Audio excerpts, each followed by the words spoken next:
So now we are going to study about ER diagram. What is ER diagram? So we already studied about entity relationship model, which helps to design a database structure or database schema. Here what we do is we will try to identify the entities in an enterprise. Then we will try to identify the relationship that exists between the entities. After identifying the entities, the relationship between them, the attributes, the next task is we can represent each and every entities, the relationship and the attributes by using a diagram which is called entity relationship diagram. So entity relationship diagram, it is a diagrammatic representation. Here we use certain notations in order to represent an entity, the relationship, the attributes, and all the things which are related to the entity relationship model. The main advantage of this ER model is that, ER diagram is that it will give you a logical structure. So we already said about the ER model that it will give you a logical structure, and here the ER diagram that will represent the ER model in a graphical manner, that is by using certain pictures. We know that if you are representing anything by using a picture, it will be very easy for you to understand the concept. So the same idea we are using here, that is the entities, relationship, everything will be represented in the form of a diagram, which is a graphical representation which will give the overall logical structure of a database. And one important aspect or important point about the ER diagram is that it is very simple and it is very clear. That is, if you have an ER diagram, you will get the entire idea about the database. So now we are going to study the different notations which are used to represent entities, the relationship, etc. Here we are going to express the entity relationship diagram by using a UML type, that is Unified Modeling Language, that we will study later. That is, whenever you are doing your project, you have to study that concept.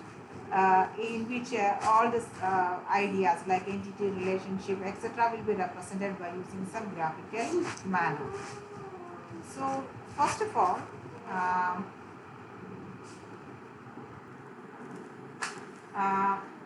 the first graphical notation which is used to represent represent an entity. Okay, so we said about the entity set, that is the group of entities which have a common properties are called the entity set. So normally an entity set is represented by using a rectangle. So we said the example of relationship set between instructor and student. So there the two entity sets are, the first one is called the instructor and the second one is called the student. So here the two entity sets are instructor, in which all the instructors comes, and student, in which all the students comes. So each student is called the entity, and the collection of all the students are called the entity set, whose name is student. Okay, so as we said, the first representation is to represent an entity set. We are using a rectangle box. Okay, rectangle box, it's a divided rectangle box. That is, this rectangle box has two parts. So first you consider the entity sets are described with the help of, or they are notated by using a rectangle box, in which we will write the name of the entity set at the middle. That is, the entire rectangle box is divided into two parts, two compartments. You can say two compartments. The top compartment or top part is used to represent the name of the entity set, and we will write the name of the entity set at the middle. That is, its alignment will be middle. And here in the middle part we will write instructor. That means the name of the entity set is instructor. And in the second compartment, left align, we will specify the attributes. Okay, so instructor has, as we already studied, the instructor has three attributes are there. ID is the first attribute, name is the second attribute, and the salary is the third attribute. So remember that entity set is represented by a rectangle box in which the rectangle box is divided into two compartments or two parts. In the first part, we will write the name of the entity set. We will write it center aligned. And the second compartment or second part where we will store the attributes of the entity set. And here normally we will write left aligned, and ID in the case of instructor the attributes are ID, name and salary. And if you have any primary keys there, so we studied the concept of primary key, that is any of the attribute. In some case it is only a single attribute, in some case it is a combination of different attributes that will uniquely identify each and every entity in the entity set called instructor. For example, here only ID is enough to identify each and every instructor in the college. So we will underline the primary key. So that is the point. If you have any primary keys are there, we will underline it. Okay. So this is the second entity set. We know that it is represented by a rectangular box. Two parts are there for this rectangular box is divided into two parts. On the first part, we will write the name of the entity set. Here, student is the entity set. It will be middle aligned. And the second part is divided. In the second part, we will write the attributes of the student. That is also left aligned. You can see it. And here the attributes are ID, name, and total credit. Here ID is underlined. That means that the student ID is taken as the primary. Okay, so that is about the entity set. So now you studied how to represent an entity set, how to represent the attributes of an entity set, and how to represent the primary key. The next point is an entity relationship diagram. The first point is about the entity set, and the second point is about the relationship set. So here we are taking the same example, that is here we took two entity sets. The first one is the instructor set and the second one is the student entity set. So we said that we have defined one relationship that is between these two entity sets, that is called the advisor. So we took the advisor as the relationship between these two entity sets. Okay, so how to represent, which is the notation for representing the relationship set? We will use a diamond. Okay, a diamond is used to represent the relationship set. So we will write advisor as the relationship set, which is placed in between the diamond, and we know that it is between these two entity sets. Okay, and we also explained one attribute which is which we gave to this relationship. That is, in sometimes relationship also will have some attributes. Okay, that attributes are represented by using undivided rectangle. That is, in this case advisor, we already gave an attribute to this relationship called advisor, that is called the date. That is date from which the advisor has become, that particular instructor has become the advisor of that student. So how we will represent this attribute of a relationship? This is normally represented by using an undivided rectangle. Okay, and both of them, that is that attribute, the relationship attribute and the relationship set, will be connected by using dashed line. So now you consider these three notations. The first one is for entity set, second one is for relationship set, and the third one is how to represent the attributes for a relationship set. And the next one is next symbol which is used in ER diagram is about line. Line is, we said, we already took this example, a solid line. A solid line normally connect an entity set to a relationship set. So here advisor is a relationship set that connect these two entity sets. So there will be a solid line from this entity set to this diagonal, this diamond, and from advisor to this second entity set called student. So that is the next symbol, that is lines. Then next is a dashed line. Dashed line means that Dash line is mainly used to connect this attribute with this relationship set. So here we said advisor is a relationship set and it has an attribute called date. So we will write an undivided rectangle which is connected to the relationship set by using a dashed line. Okay, that is the next symbol we are using in ER diagram. The next is how you will represent the total participation.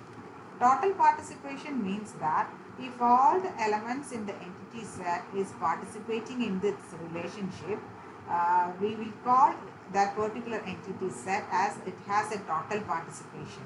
For example, suppose that we are conducting a program in our college, and suppose all the students from our class is participating in the event, we can say, naturally we will say a total participation is there. That is, all the students in our class is participating in the event. Okay, so that concept we are using. So if you are taking your class is 3A as a entity set, each 30 students are the entities. If all the entities are participating in a relationship, then we can say that it is total participation. That is, in that relationship, all the entities in S3A is participating in the relationship. So it is the total participation. So if we have a total participation, how you will identify, or which notation is used to identify the total participation? It is represented by a double line. So we can take this example, that is instructor and student, and the relationship is set is advisor. So here we can see that there is a solid line from instructor to advisor, and there is a double line from to student. So what is the meaning? In this relationship, that is between the instructor entity set and student entity set, if you take any student in our college, every student in our college will have an advisor. Okay, that will be an instructor. So all the students in student entity set will have will be in the relationship. So here advisor is the relationship. If you are taking any student, each and every student in our college will have an instructor as an advisor. So we can say a total participation. That means all the students in this entity set will participate in the relationship called advisor. So it is the meaning of total participation. But what about this side? It is partial participation. Partial participation means that we cannot say that all the instructors of our college will be the advisor. Only some of the instructors will be advisor. So all entities, all the instructors in the instructor entity set is not participating in the relationship. So it is a partial participation. So always remember, there are two notations are there for representing total participation and partial participation. Partial participation is denoted by a single solid line, and total participation is represented by a double line. Okay.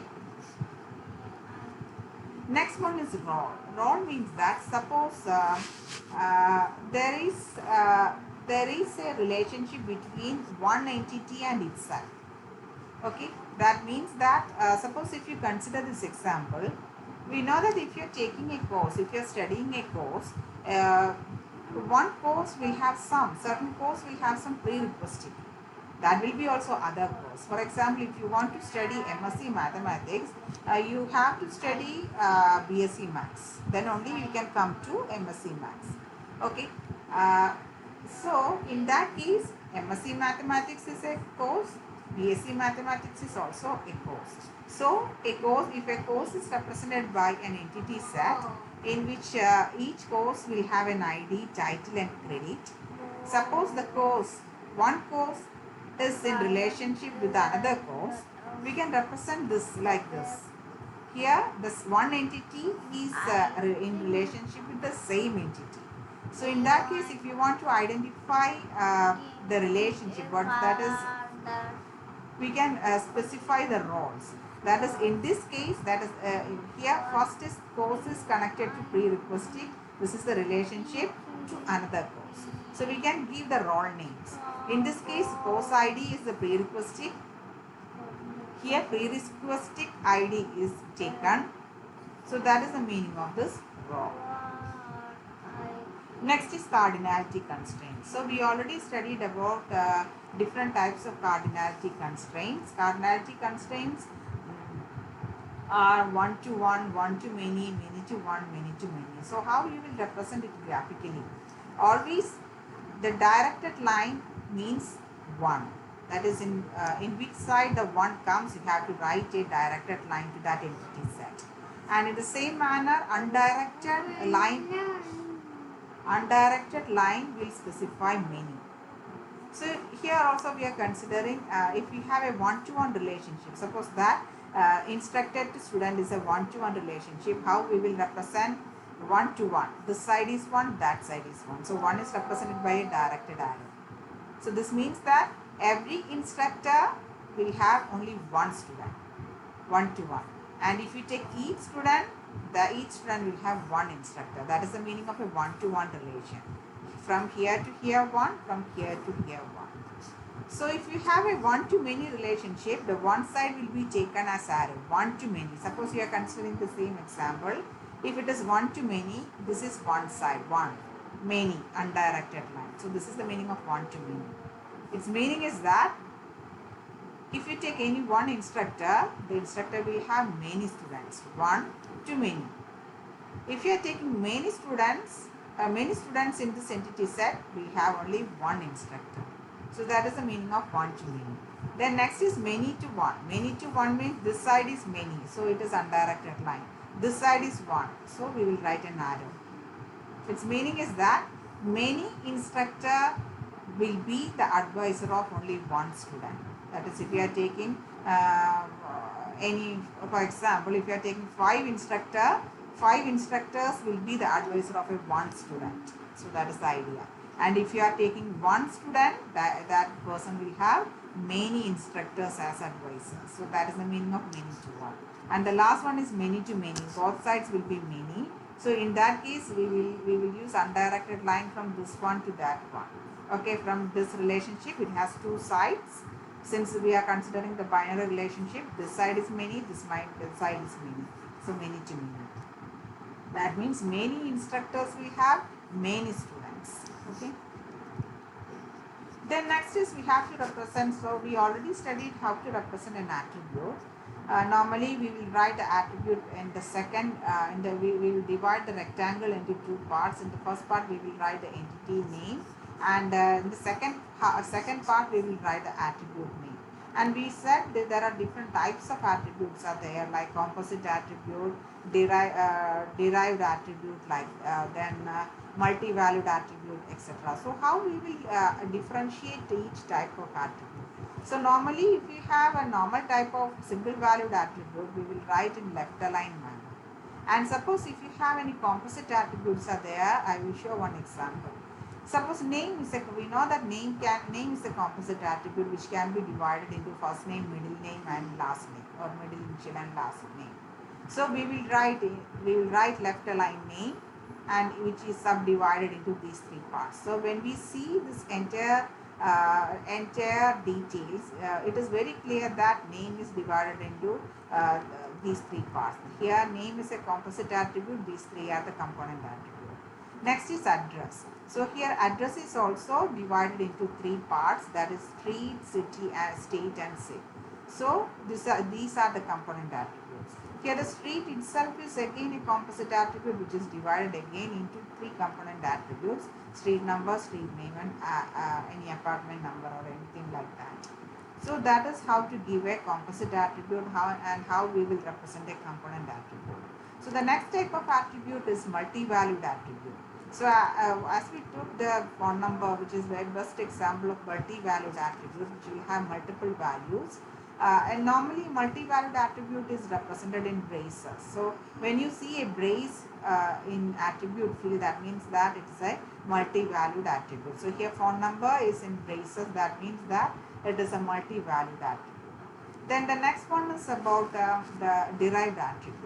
So here we will study the derived attribute age. So we studied that age can be calculated from date of birth. So age is, if it is a derived attribute, we will use it, we will represent like a function, age. then we will write a parenthesis. So this means that it is a derived attribute. So these are the different methods how to represent each and every attribute. Then next point is the notation for expressing more complex constraint. We know that if we are representing the cardinalities, we can also specify the minimum and maximum cardinality. Here, normally cardinality, that is each this link, this cardinality, we said one to one, one to many. So like that we represented the relationship, we connected the relationship by using solid line, and we can also represent in complication. Um, if complex constraints can be represented by using this one, that is a low value, minimum value and high value. We will represent like this, L double dot H. L means the lower value, minimum value, H is the maximum value. So here we can see an example. If the minimum value, we can see an example. Suppose this is the meaning. What is the meaning of 0 double dot star? Star means many, that is 0 or more. So what is the meaning of this participation? How can you explain this participation? That is, if you are taking the instructor in this relationship, the cardinality is minimum value is 0 and maximum value can be 0 or more. So that is the meaning of 0 or more. Then what about this one? It is a 1 to 1. 1 to 1 means that minimum value of 1, maximum value of 1. Okay, that is each student, only one student can participate in this relationship. So every student will have an instructor, that is the meaning. Here 0 or more instructors will be the advisor of a student. That is, some of the instructor may be participating as an advisor and some may not be participating as an advisor. So that is the meaning of this low to high. That is mainly we can represent the cardinality. So minimum value 1 means that it is a total participation. So here we can see, here student is a total participation because each student will have an advisor. So minimum value is 1. That means all the students will have at least one participation. One will be in this relation. So that is the meaning of this total participation is represented by minimum value of 1. Maximum value 1 means that at every the entity will be participate in maximum 1 relationship. Okay, that is the maximum value 1. So meaning of minimum value is and maximum value we are going to represent. Each line is represented by a low value to high value. The low value, it can be 0, 1 or many. High value can also be 0, 1 or many. So the meaning is given here. If the minimum value is set as 1, that means that it is a total participation. That means every student, so here it says total minimum value is 1. That means that every student will be participating in this relationship. So that is the meaning of total participation. A maximum value 1 means that the student will be participating in at most 1 relationship. That is maximum 1 and minimum 1. That is the meaning. And star means that no limit. So here 0 to star, 0 up to many, 0 to many. That means some of the 0 means in some case some of the instructor may not be the advisor. In some case, some instructors will be in many advisors to many students. So many instructors will be participating as an advisor. So that is the meaning here. So that is what we have to study.